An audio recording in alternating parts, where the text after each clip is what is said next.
The mass of silver, जिसका molar mass 108 grams पर mole है, displaced by a quantity of electricity which displaces 5600 ml of oxygen at STP will B.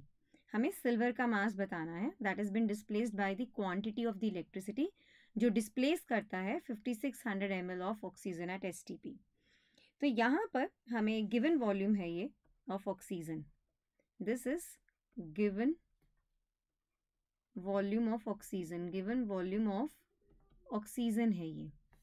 Clear है ये वाली बात? तो अगर यहाँ पर हमें नंबर ऑफ मोल्स के बारे में बात करें of oxygen, that will be equals to 5600 ml by molar volume at STP। Volume of oxygen जो हमें गिवन है by molar volume at STP, that is 22,400 ml per mole.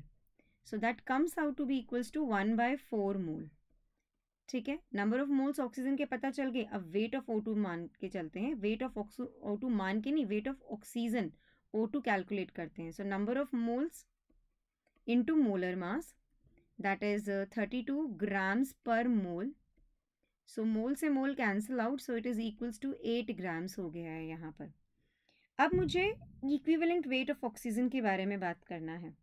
I want to calculate the equivalent weight, क्योंकि देखो यहाँ पर mass of silver displaced by the quantity of electricity which displaces 5600 ml of oxygen at STP, that produces basically the 5600 ml of oxygen at STP. So अगर मैं यहाँ बात करना चाहूँ इक्विवेलेंट वेट के बारे में, इक्विवेलेंट वेट ऑफ ऑक्सीजन के बारे में, that will be equals to how much, the molar mass by the n factor. Yes, equivalent weight of oxygen is equals to the molecular weight divided by the number of electrons transferred. अब यहाँ मैं एक बात कहना चाहती हूँ, in the electrolysis of water, ठीक है, यहाँ पर एक बात ध्यान से सुनना, in the electrolysis of water, water का जब electrolysis हो रहा है, twice of H2O, that gives us O2 plus 4H positive plus 4 electrons, ठीक है। So in the electrolysis of water, 1 mole of O2 corresponds to 1 mole of O2 corresponds to the transfer of 4 moles of electrons. So equivalent weight of oxygen will be the molar mass by the n factor जो कि है 4, that is equals to 8 gram equivalent, है ना, 8 ग्राम equivalent weight हमारा यहाँ पर क्या हो गया?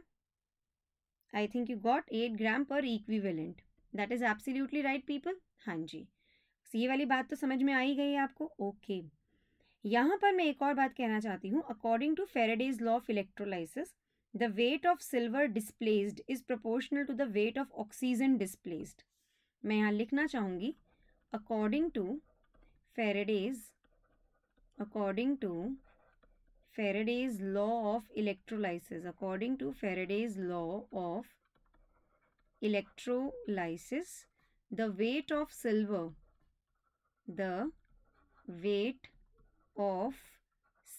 displaced, the weight of silver displaced is proportional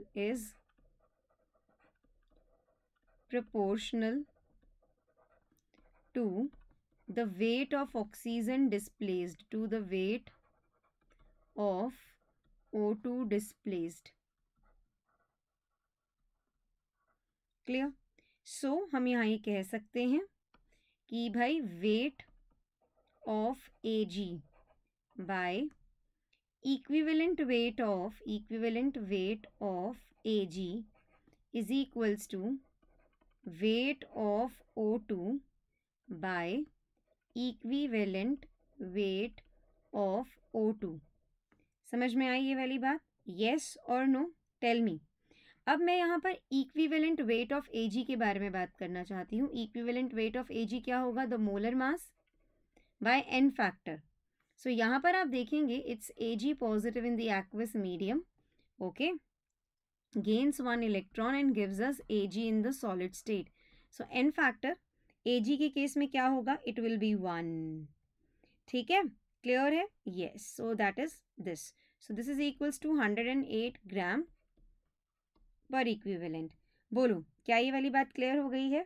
absolutely right people. Yup, हमने इक्विवेलेंट वेट ऑफ Ag निकाल लिया यहाँ पर, बिल्कुल निकाल लिया। बस आपको सब्सटीट्यूट करना है। नाउ वेट ऑफ Ag कितना है वो तो हमें कैलकुलेट करना है।